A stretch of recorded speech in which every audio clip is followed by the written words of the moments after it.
I wanted to ask you, can't wait to see 3 a.m. Yes.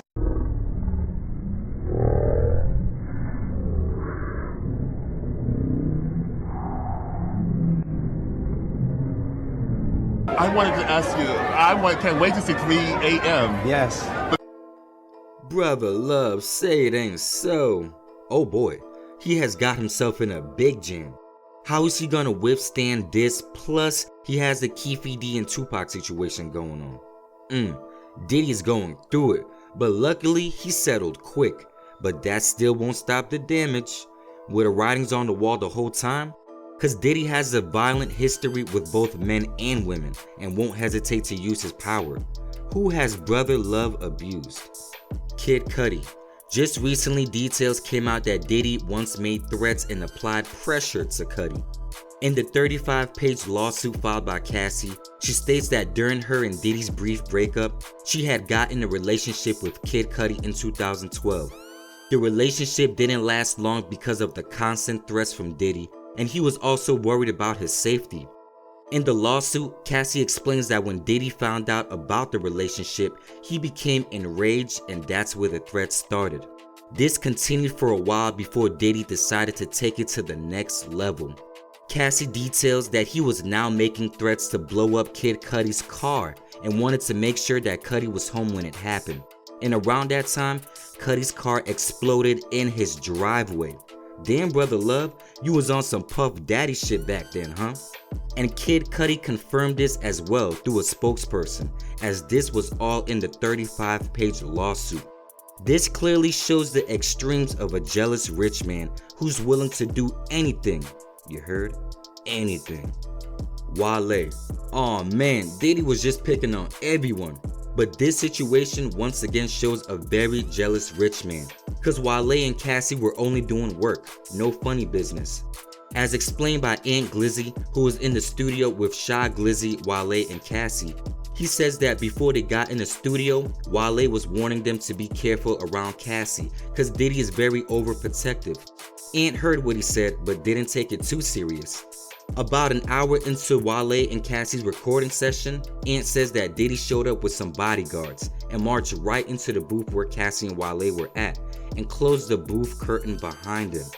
He says he heard a bunch of shuffling and moving around, and him and Shy Glizzy went to take a peek to see what the hell was going on, only to see Wale dangling by his feet from the balcony as they were in shock. After several minutes, Diddy stormed out the studio with Cassie. Ant Glizzy says that Wale came back in the room sweating and told them that him and Diddy had a misunderstanding, not knowing that Ant and Shy just saw what really happened. I showed you could shut the blinds and you can't even see back there. Diddy and them went back there and shut the blinds. All I heard was a rock, but not punches, like shit like moving around, tables and shit. But I'm like, oh, so me and Shy run to the blinds. We peeping through the blinds. I'm peeping through the blinds. Shy peeping through the blinds. I swear for God, it's a balcony in the studio, like an out balcony. You can see over the back. I swear to God, my grandmother, they got Wale over top of his feet. They got him off his feet, hanging off the balcony.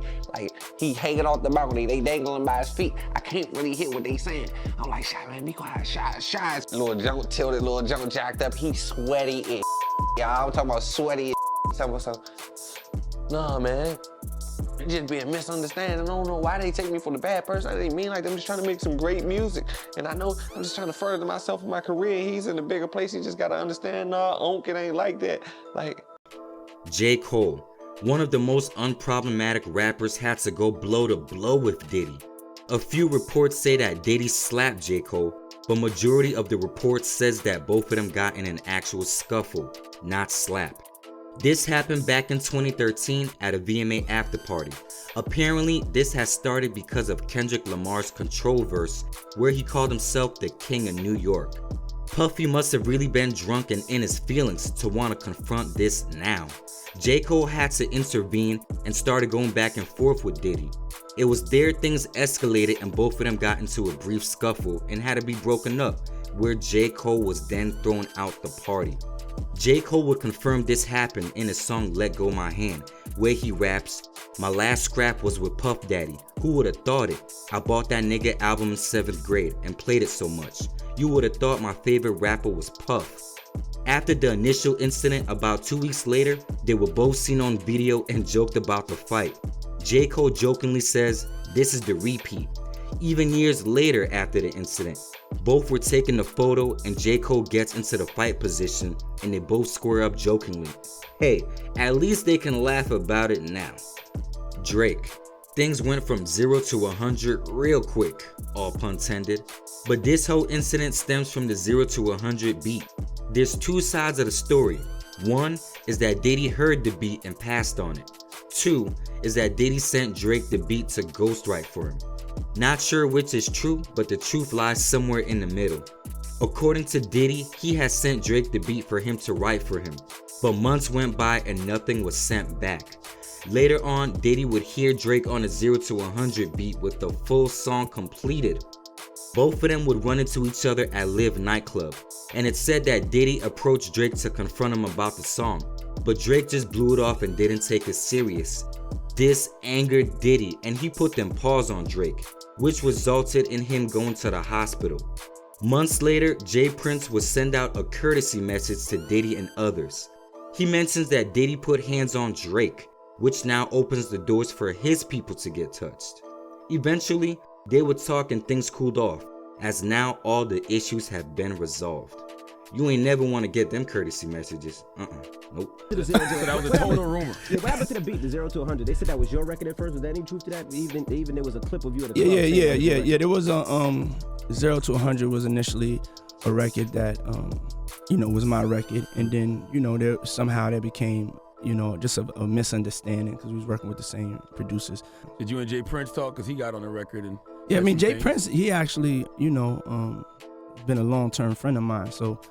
Me and his conversation was really a conversation, and it was almost like a funny conversation because I knew that he didn't mean it like that. So it was just like, what the, you know what I'm saying? And he was just like, man, yeah. What about J. Cole? When was that you got into an altercation with J. Cole? Man, I mean, one of the things I want to say about all these altercations, at a certain point in my life, I was handling things in an immature way. Right. Yeah, I let go and I let God. So all those things that happened in the past, they all 100% true. Okay, and I have no other comment about them, but they're true, and I'm putting that behind me. Okay. Hashtag Diddy's no stuff. One thing that is clear is that Brother Love won't hesitate to resort to violence. Doesn't matter who you are, from the best rapper to the hottest rapper, and to anyone who he feels is threatening to his relationship.